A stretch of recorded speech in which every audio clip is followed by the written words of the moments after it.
Radhe Radhe everyone. आज के video में हम देखेंगे माता महालक्ष्मी गजलक्ष्मी की आखिरी दिन की व्रत पूजा हमें कैसे करनी है। 14 सितंबर 2025 को इस व्रत को रखा जाएगा। घर की सर्वथा उन्नति के लिए, घर की बरकत के लिए घर की महिलाएं इस व्रत को रखती है। तो देखिए, सबसे पहले सुबह सुबह नहा धो के तैयार होकर हम इस पूजा को कर सकते हैं या शाम को प्रदोष काल में भी कर सकते हैं। सबसे पहले एक चौकी बिछा लेंगे, इसके ऊपर लाल आसन लगाएंगे, माता महालक्ष्मी की फोटो या मूर्ति की स्थापना करेंगे। इसके बाद देखिए, अगर आपके फोटो में हाथी नहीं बना हुआ है तो आप अलग से भी गज महाराज को स्थापित कर सकते हैं। फिर थोड़ी सी चावल का आसन देके हमें कलश की स्थापना करना है और कलश के कंठ में मौली बांधना है, पूरा जल से भरना है और उसके अंदर एक हल्दी के गांठ, एक सुपारी, एक इलायची, 2 लौंग और साथ में थोड़ी सी चावल, 1 रुपया का सिक्का और थोड़ा सा एक कौड़ी, ये सारी चीज़ें हमें चावल के अंदर डालनी होती है। इसके बाद 5 या 7 अशोक का या आम के पत्ते ले लीजिए, इसमें टीका कर लीजिए और इस तरह से सजा देंगे। आज के दिन हमें स्त्री कलश की स्थापना करना होता है, तो नारियल को थोड़ा बजा के देख लीजिए, इसमें पानी होना चाहिए। नारियल का जो फेस है, मुंह है, ये ऊपर की तरफ होना चाहिए या पुजारी की तरफ होना चाहिए। दोनों तरह ही सही है, आप दोनों में से कोई भी एक तरह से बैठा सकते हैं। नारियल के ऊपर हम कलावा लपेट लेंगे और इस तरह से हमारी कलश की स्थापना हो जाती है। इसके बाद हम धूप और दीप प्रज्वलित करेंगे और जल का छींटा देते हुए सभी देवी देवताओं को स्नान करा लेंगे। स्नान होने के बाद देखिए, एक छोटा सा हम प्लेट ले लेंगे, इसमें स्फटिक यंत्र अगर आपके पास है तो आप उनकी विधिवत आज पूजा और स्नान जरूर कराएं। साथ में घर के जो लक्ष्मी गणेश जी है, इनकी भी हमें पूजन करनी होती है। तो सबसे पहले हम शुद्ध जल से स्नान कराएंगे, उसके बाद पंचामृत या कच्चा दूध से स्नान कराएंगे और उसके बाद फिर से शुद्धिकरण स्नान यानी कि शुद्ध जल से स्नान कराएंगे। घर के लक्ष्मी गणेश जी की अगर मिट्टी की मूर्ति है तो आप चाहे तो एक सुपारी और एक हल्दी के गांठ से गौरी गणेश जी की स्थापना कर सकते हैं। तो देखिए, मूर्ति अगर है तो बाकायदा हमें इस तरह से स्नान करा के ही बैठाना है और जो लोग 16 दिन से पूजा कर रहे हैं वो चौकी से अलग से नहीं हटाएंगे, वो जल के छींटा देते हुए पूजा करेंगे। इसके बाद चौकी में माता लक्ष्मी जी के लिए आसन करेंगे। तो चावल से हम आसन बनाएंगे, यहाँ पे मैं स्वास्तिक बना रही हूँ और चावल जो हम यूज़ करेंगे वो बिना टूटा हुआ होना चाहिए। फिर हमें 16 गांठन वाला एक डोरा बनाना होता है, तो ये पर 16 तार का एक डोरा आप ले लीजिए, जिसमें 16 गांठ हमें इस तरह से लगाना होता है। गांठ को अच्छी तरह से गिन लीजिए, 16 से ना कम ना ज़्यादा होना चाहिए और इसे भी हम चौकी में रख लेंगे और एकदम विधिवत पूजा करेंगे। लास्ट में जो ये गांठ वाले धागा होता है, ये हाथ में पहनना होता है। तो देखिए, इसके बाद जो है माता लक्ष्मी गणेश जी और श्री यंत्र को हम आसन में विराजमान कर देंगे। अगर श्री यंत्र आपके पास नहीं है तो आप कोई बुक के पीछे जो श्री यंत्र का फोटो बना हुआ रहता है या प्रिंट आउट लेके भी पूजन कर सकते हैं। इसके बाद हमें सभी देवी देवताओं को वस्त्र अर्पण करेंगे। ओम वस्त्रम समर्पयामि, इस मंत्र का जप करते हुए सभी को वस्त्र अर्पण करेंगे। माता लक्ष्मी को पहले ही हमने चुनरी अर्पण करके रखा है। आज गजराज का भी पूजा करना बहुत शुभ माना जाता है। आपके पास मिट्टी का, पीतल का, जैसे भी गजराज है, आप उनका पूजन आज जरूर करें। इसके बाद सभी देवी देवता को हम टीका लगा देंगे। सबसे पहले गणेश जी को टीका लगाना है और फिर जितने भी देवी देवते हैं, साथ ही में गजराज को भी हम टीका कर देंगे। माता लक्ष्मी को लाल रोली या चंदन का, लाल चंदन या तो फिर सिंदूर का टीका लगता है, ठीक है। तो इस तरह से हम सभी देवी देवता को टीका कर देंगे। टीका होने के बाद सभी को थोड़ी बहुत हमें अक्षत चढ़ाना है। अक्षत दोबारा कह रही हूँ कि ये टूटा हुआ नहीं होना चाहिए। माता लक्ष्मी की जो पूजा में जो यूज़ होता है या कोई भी पूजा में जब हम चावल यूज़ करते हैं तो बिना टूटा हुआ होना चाहिए।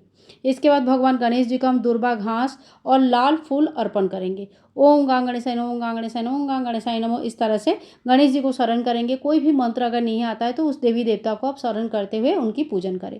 लाल फूल माता को बहुत प्रिय है, तो आप गुलाब, गुड़ैल, जो भी लाल फूल आपको मिल जाता है वो चढ़ा सकते हैं। साथ ही में चंदन लगाकर बेल पत्र हम चढ़ाएंगे। माता महालक्ष्मी को बेल पत्र बहुत प्रिय होते हैं, तो माता महालक्ष्मी को इस तरह से छुआते हुए हमने साइड में यहाँ पे बेल पत्र चढ़ा दिया है। आज के दिन गणेश जी को 16 तार की दुर्वा घास अर्पण किया जाता है। माता महालक्ष्मी को भी 16 तार की दुर्वा घास अर्पण किया जाता है। तो अगर संभव है तो 16-16 दुर्वा घास का एक एक बंडल बना लीजिए और फिर माता रानी को अर्पण करें। इसके बाद देखिए, हम सभी को फूल चढ़ा देंगे। तो जो भी फूल आपके पास है वो आप चढ़ा सकते हैं। अगर लाल फूल है तो बहुत ही अच्छा है, आप लाल फूल चढ़ा दीजिए और एक पीला फूल और थोड़ी सी जो तुलसी के पत्ते हैं, भगवान नारायण जी को शरण करते हुए जो हमारी चौकी है वहीं पर हम चढ़ाएंगे, क्योंकि माता महालक्ष्मी की पूजा में जब हम नारायण जी को शरण नहीं करेंगे तो पूजा असंपूर्ण रह जाता है। इसीलिए नारायण जी के नाम पे थोड़ा सा फूल और तुलसी के पत्ते हमें जरूर चढ़ाना है। साथ ही में वैभव देने वाली माता महालक्ष्मी की पूजा में आप कोशिश कीजिए कोई भी सोना चांदी का पूजन करने के लिए।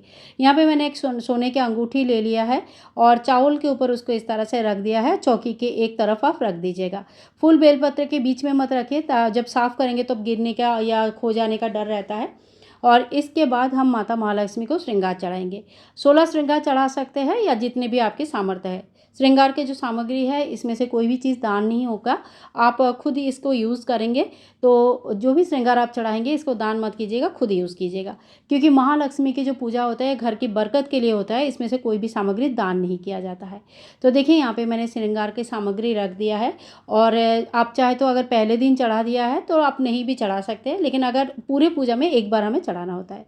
इसके बाद हम भोग लगाएंगे। तो खीर का भोग माँ को बहुत प्रिय है, लास्ट दिन जरूर खीर बनाना चाहिए। इसके साथ ड्राई फ्रूट्स, कोई भी फल, मिठाई, लड्डू, जो भी आपने घर में पकवान बनाया उन सभी चीज़ों का आप भोग लगा सकते हैं। भोग में तुलसी दल नहीं लगेगा, इस बात का ध्यान रखिएगा।